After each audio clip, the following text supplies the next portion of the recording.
Hey guys, what's up? This is Zach from Say What Zach here. And as you can see, the new, I guess not really new set, but rearranged set is coming along. As you can see, better batch up when we do the card videos. We're trying a little something different with the next card video. So this is going to be the next batch up. We'll see what happens with that. And then we just have the boards for the standings. And I know it's a little, right about here is a little white out. I'm trying. I tried a few different things to try and not get that white out. Going to work on that a little bit more in the coming days. But I do read them all to you guys, so hopefully that's good enough for right now. If not, it'll be fixed soon, hopefully. Anyways, and then for the scores, I'm just going to read them off the tablet.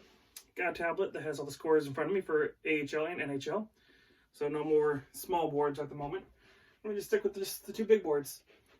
Anyways, let's go ahead and begin this fun night of hockey for Tuesday, February 11th.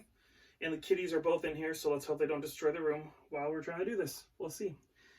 First game, Red Wings and the Buffalo Sabres. So, this game, again, not a whole lot of playoff implications here. Both teams are going to miss the playoffs. I guess it's just revenge for Buffalo at this point, is all they're trying to do. Your first goal is Darren Helm with the 7th at 27 seconds into the first from Anthony Mantha, who is finally back. Again, not really like it really matters. That's what I mean, but Mantha is not going to save this Red Wings team from missing the playoffs. That has been done and over with for a while. Next up, Conor Sheary scores his 8th from Johansson and Lazaire at 1:03 of the first, so it's 1-1 after 1. Darren Helm then scores his 2nd, which is his 8th of the season, from Mantha and Green at 7:02. So again, second period there. Johansson scores his 7th from Dahlin and Reinhart at 14:59 of the second, give you a 2-2 tie going into the third period. Sam Reinhart scores his 21st of the season from Jack Eichel and Yuki Haru. So again, maybe saying that wrong if you guys watch the card videos. I pulled plenty of his cards, and I've said it wrong multiple times. No, Chan. No. Sorry, cat's clawing at the curtain. I rearranged and they're flipping out because their stuff isn't where it's supposed to be. Bam. Anyways, Sam Reinhart scores his 21st, 57 seconds into the third to give the Buffalo Sabres a 3-2 lead, which is your final. Buffalo wins this one 3-2. Again, not really a big deal because neither team's making the playoffs. Your 3 stars, Johansson, Darren Helm, and Conor Sheary. Shots on goal are 29-24 in favor of the Detroit Red Wings. Again, doesn't really matter. Red Wings lose. Can't really say enough times that this game doesn't have a lot of implications, and they played each other twice in the last week. So, again, and I guess if Buffalo would have won both those, it might have been something, but they lost one against Detroit. So, yeah, Buffalo, yeah, it's another rough year for the Sabres. Next game, the Islanders and the Flyers. The Josh Bailey scores his 12th from Barzal at 7:45 of the first. Matt Martin scores his 5th from Komarov and Broussard at 11:13 of the first, and Jordan Eberle scores his 10th from Barzal and Lee at 15:36 of the first, giving a 3-0 lead after 1 for the New York Islanders. In the second, Thomas Konechny scores his 19th from Van Riemsdyk and Leighton at 9:34 of the second. Then Hag scores his 2nd from Giroux and Leighton at 11:56. So you now have a 3-2 lead for the Islanders going into the third period. In the third, Sean Couturier scores his 16th from Giroux and Provorov at 18:28 of the third, giving you a 3-3 tie. Then Pulock scores his 7th from Barzal and Eberle at 19:19 of the third period. And then Komarov scores his 3rd from Bailey at 19:56 of the third, giving you the 5-3 final for the New York Islanders. So the Islanders get a big win. Again, they are trying to keep pace with the Penguins and the Columbus Blue Jackets. So far, so good. 3 stars of the game, Barzal, Pulock, and Komarov. And your shots on goal are 38-25 in favor of the Philadelphia Flyers. So once again, Flyers get more shots on net. Doesn't quite show up on the score sheet. They barely cling on to that last wildcard spot right now. They get a little help from another team later on. Next up, Golden Knights and the Minnesota Wild. So yeah, this one's a little embarrassing for the Vegas Golden Knights. Sorry if you guys need to close your eyes and shut your ears for a minute. Eriksson Ek scores the 7th from Greenway and Dumba at 5:30 the first. Spurgeon scores the 7th from Fiala and Suter at 12:44 the first. That's 2-0 for Minnesota after 1. Fiala scores his 14th from Parise and Brodin at 9:11 of the second. Then Parise scores his 21st from Stahl and Fiala at 15:47 of the second period, giving you a 4-0 final for this one. So Minnesota, again, they just traded for Alex Galchenyuk. He comes in, he plays, doesn't really do anything, gets some ice time and all that fun stuff. But it doesn't show up on the score sheet. Doesn't matter because, again, Minnesota goes in, wins 4-0 against Vegas Golden Knights, who drop a big one they need to win. Big win for Minnesota, too. Again, they keep themselves within grasp of a playoff spot. They're only 4 points out. They're still in this thing. Fiala, Stalock, and Parise are 3 stars. Shots on goal are 26-25 in favor of the Vegas Golden Knights. So, 1 second, there's another kitty trying to get into a window here. They love just causing problems. They were completely fine. I started this video and now they're, oh, let's destroy everything. That's how it goes. So anyways, Minnesota walks away with a 4-0 win on that one. Next game, the Coyotes and the Maple Leafs. So yeah, Maple Leafs trying to keep, get a little bit of a distance put between them and Florida. Let's see if they do it. Let's see here. Dvorak scores his 17th from Garland and Oliver Ekman-Larsson 1 minute and 4 seconds into the first. I remember I was like, oh, good, the game's started. And then I looked back and there's already a goal scored. I was like, okay, that's great. Then Hyman scores his 15th from Barrie and Kerfoot at 14:23 of the first, giving you a 1-1 tie after 1. In the second, Soderberg scores his 14th from Richardson and Chychrun at 19:13, which gives you a 2-1 lead for the Coyotes going into the third period, where Hyman scores his 16th, second of the night, from Tavares and Kerfoot at 1:33 of the third, giving you a 2-2 tie, forcing overtime. In overtime, Kasperi Kapanen gets his 11th, unassisted at 3:43 of the overtime, giving the Toronto Maple Leafs a huge 3-2 lead over a win over the Arizona Coyotes. Coyotes do get a point, so they do move back in the playoff spot, and Toronto again keeps themselves 2 points ahead of Florida for that last spot in the Atlantic. Your 3 stars: Jack Campbell, Zach Hyman, and Aiden Hill. Still throws me a little bit when I see Jack Campbell and he's a star for the Toronto Maple Leafs. Shots on goal are 41-37 in favor of Toronto. So again, Toronto, a lot of shots on goal. They get 3 past Aiden Hill. But yeah, so again, get the big win. Not probably in the way they would like to. Again, doing it in overtime again. Probably not the way they want to do it, but at least they get the win. Next up, Stars and Carolina.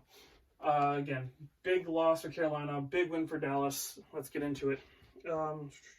Which I'm not going to lie, I'm going to double check this. This might have to change. They might be up higher. Not going to lie. Jamie Benn scores the 16th from Johns and Heiskanen at 7:54 the first. Aho scores his 31st from Sonechnikov and Slavin at 17:38 the first, giving you a 1-1 tie after 1. In the second, Gurianov scores the 16th from Heiskanen and Hintz at 12:36 of the second. Then Jamie Benn scores the 17th from Tyler Seguin at 15:06 of the second, giving you a 3-1 lead for the Dallas Stars going into the third period. In the third, the hat trick for the captain, Jamie Benn, with his 18th. Time is at 18:41 of the third. That's the hat trick. That's the game. 4-1 for the Dallas Stars over Carolina. So again, big loss for Carolina.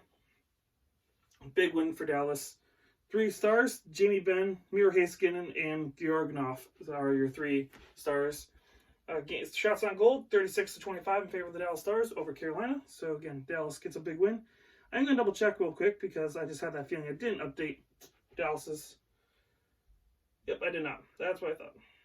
So while we're still on this subject, we're going to go ahead and update that. If I can get this marker on capped. Good to see a little bit of how we roll here. So you simply just erase with your finger, you slap a 9 up there, and that's how you do that. Okay, done. Moving on. Florida and the New Jersey Devils. So this one, again, big win for Florida, especially with the fact that Toronto won as well. You definitely want to get wins if the team you're trying to catch is getting wins. Jack Hughes scores his 7th at 3:15 in the first from Severson and Wayne Simmons. Then Brent Connolly scores his 18th from Thorchek and Hoffman at 11:50 of the first. Then Matheson scores his 7th from Achari and Pesci at 19:14 of the first, giving you a 2-1 lead for the Florida Panthers, which is why I'm wearing this beautiful jersey. I love this logo. I miss this logo. Love to see him bring it back. Not a big fan of the new one. In the second, Pesci scores his 8th from Matheson and Achari at 2:43. Then Rooney scores from Anderson, his 4th of the season, at 4:17 of the second. Then Frankfurt Toronto scores from Yandel, and his 15th from Yandel, and Scrivier, sorry, saying that one wrong probably. At 4:59 of the second, the Noel Acciari, I gotta slow it down because I can't pronounce anything right anymore. Noel Acciari scores his 19th from Pesce and Matheson at 5:38 of the second. Again, Pesce, Noel Acciari, and Matheson had a big game tonight. And then Kyle Palmieri scores his 21st from Butcher and Carrick at 14:30 of the second. That gives you a 5-3 going to the third period for the Florida Panthers. That would be your final. No goal scoring in the third. Again, big win for Florida to, again, keep pace with the Toronto Maple Leafs. Your 3 stars, Matheson, Pesce, and Acciari. Mentioned those names a second ago. Right? Shots on goal, 33 for Florida and 28 for the New Jersey Devils. Again, Devils are trying to play spoilers right now. They're not going to make the playoffs, but that's all you're doing. You're trying to just beat teams and take points away from them at this point. Next game, Penguins and the Tampa Bay Lightning. So this one doesn't have a lot of scoring. Evgeny Malkin scores his 18th from Crosby and Letang at 11:31 of the first. That's 1-0 for Pittsburgh after 1. In the second period, Sergachev scores from Kucherov and Maroon, his 9th of the season, at 3:59 of the second. And that's all your goal scoring until overtime, where Yanni Gourde scores the 7th from Point and Victor Hedman at 2:45 of the overtime to give the Tampa Bay Lightning a 2-1 win over the Pittsburgh Penguins. So both teams get wins, and Tampa Bay is now officially 1 point back of Boston for the President's Trophy at this point. So almost back to where they were last year. I don't know if that's a good thing or a bad thing. We'll see. 3 stars, Vasilevsky, Murray, and Gourde, Yanni Gourde. Shots on goal, 38-36 in favor of the Tampa Bay Lightning. So again, Tampa does pretty good tonight. Next up, we got the New York Rangers and the Winnipeg Jets. It's a big game for the Jets. Yeah, we'll talk about how that goes. In the first, Chris Kreider scores his 21st from Buchnevich at 19:25 of the first, giving a 1-0 lead for the Rangers after 1. Then Kreider scores his 22nd from Strome and Zibanejad at 7:30 of the second period, giving you a 2-0 lead for the New York Rangers. In the third is where most of your scoring happens.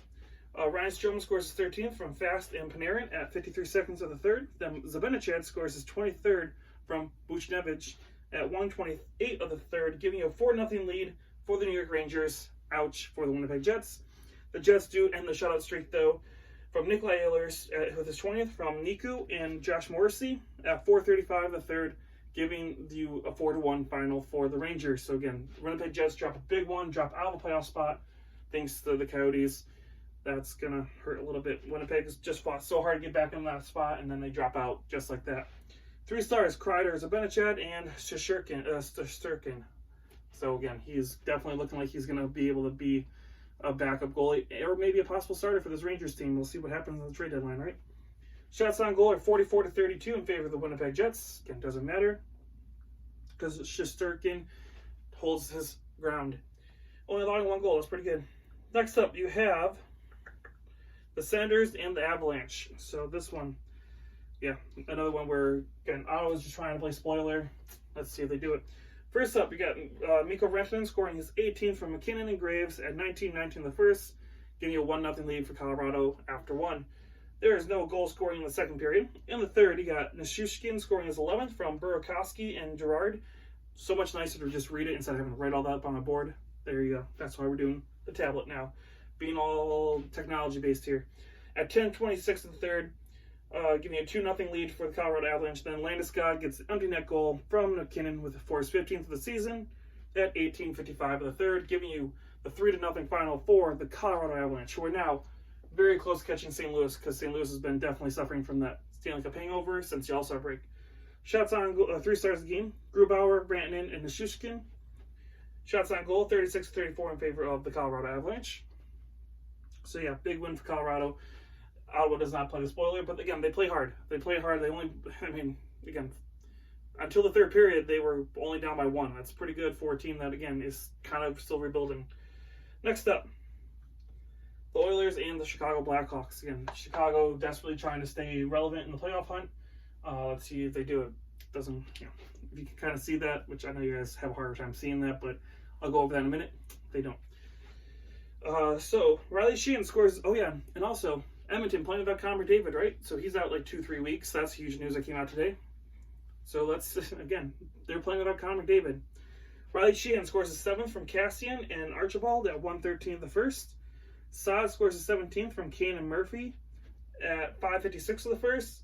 Then Tays scores his 15th from Carpenter and Ole Mata at 14:19 of the first.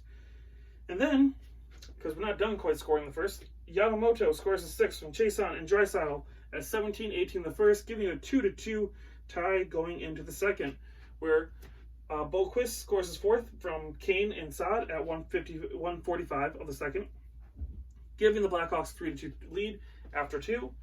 But then the Oilers show some grit. Yamamoto scores his 7th from Nugent Hopkins and Draisaitl at 3:38 of the second. Then Nugent Hopkins scores his 15th from Draisaitl and Smith at 4:50 of the second, giving them the 4-3 lead.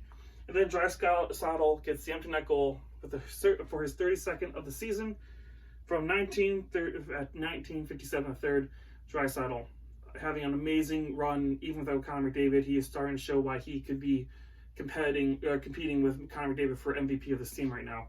That is a humongous amount of points. Was that 1 goal and an assist on every goal? No, he didn't get an assist on the Riley Sheehan goal, but he got 3 assists and 1 goal in this game, 4 points. That's an amazing run for Leon Draisaitl. So anybody who says he's not good enough, he is proving it right now. Without any Connor McDavid, he is carrying this team. 3 stars of the game: Yamamoto, Draisaitl, and Nugent Hopkins. Again, no surprise there. Maybe we could have seen Draisaitl first, but yeah, no biggie.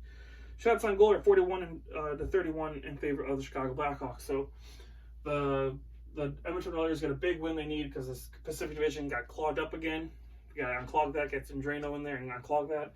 And Chicago drops to the bottom of the Central. In the last game of the night, which didn't get to finish, that would be the St. Louis Blues and the Anaheim Ducks. So what happened in this game, after one period, I think it was in the third, or into the second period, I believe it was, Alexander Steen, I believe it was. I want to say it's Steen? Here, I can double check real quick. See, that's another nice thing about this. I can double check, because it's going to be right here. Jay Bomeister, that's who it was. Thought I was wrong. He passes out on the bench. He just collapsed on the bench in the middle of the second period. I believe it was about the second period. And they had to stretcher him off the ice, just out of nowhere. He wasn't in the middle of a play or anything. He just came back to the bench, sat down, and collapsed. Vince Dunn, was calling over the trainers. Everyone was panicking and rushing the paramedics down. They got him on the stretcher, got him out, and he was rushed to the hospital. They said he was cohesive during this time, so hopefully that's good news that he's doing okay, and we'll see the full recovery from Jay Bomeister. No idea what happened. We'll see what happens. And the worst part is, I did not know this, which sucks horribly. It is their dad's trip for the St. Louis Blues right now. So Jay Bomeister's dad is with them right now, and obviously his son passes out on the bench. Probably not a great way to kick off the vacation and the trip with your son. But yeah, so that game has been postponed. It's going to get moved to a later date. We'll see when that happens later on. But right now we're more focused on hoping that Jay Bomeister has a full recovery and they find out what's wrong with him. But with that said, that is all of your scores for the night. Again, I'm just reading off the tablet. Sorry if they're not all up on the board. I might do something where I put it up somewhere on the board or do a board. I don't know. We're still working on it. It's still updating. We literally just got this all set up today. So, yeah. Anyways, with that said, let's go into the standings. The Atlantic Division. Boston still leads with 80 points, but Tampa's right behind it with 79. Toronto with 68. That is your playoff cutoff. Where Florida's at 66. Montreal 61. Buffalo 58. Ottawa 47. And Detroit 32. In the Metro, the Capitals are at 77. Pittsburgh 74, Islanders are at 72, Columbus at 70, Philadelphia at 69, Carolina at 67, New York Rangers at 60, and the New Jersey Devils at 50. I know yesterday I did a standings and I was way off on some of these, I had Carolina at 69 points. I don't know what the heck was happening. I just screwed up yesterday. Plain and simple. So if you watch yesterday's review, yeah, those standings were not right. These ones are. I double checked. I got the tablet right here. The Central Division. St. Louis still tops for the moment at 74. Colorado at 72. 69 for Dallas. That's a playoff cutoff. Oh yeah, by the way, over here, Carolina's underneath the playoff spot. So if you're wondering, that's where your playoff cutoff is. Winnipeg is outside the playoffs at 63 points. Minnesota at 60. Nashville at 59. And Chicago at 58. In the Pacific Division, Vancouver's at 67. Edmonton at 66. Calgary at 64, Vegas at 64, Arizona at 64. That's your playoff cutoff right now. Anaheim at 54, San Jose at 52, and the LA Kings at 43. So those are your current NHL standings as well. Again, we're working on getting rid of this glare, which I don't really know what to do with that. There you go. Can you guys see it now? I'll just hold my hand here once a night and block it for you. But yeah, those are your current standings for the NHL. Again, I hope you guys enjoy it. We are, again, working on some new setup here. Hope you guys don't mind. And yeah, that's how we're going to do it. But thank you so much for watching. Again, give us a like and subscribe if you guys do like the kind of videos. We are adding a lot of stuff in here. We got some internet now, so I'm working on adding a lot of stuff. That's why some of the videos also have been a little hit and miss and a little bit more inconsistent the last few days between Kitty commentary being sick, getting internet installed, learning some new stuff, all this fun stuff going on. But all in all, thank you guys for watching and struggling through with us as we figure out how to lay this all out properly and efficiently for you guys. Again, thank you for watching. This is Zach from Say What Zach, and I will talk to you guys again very soon.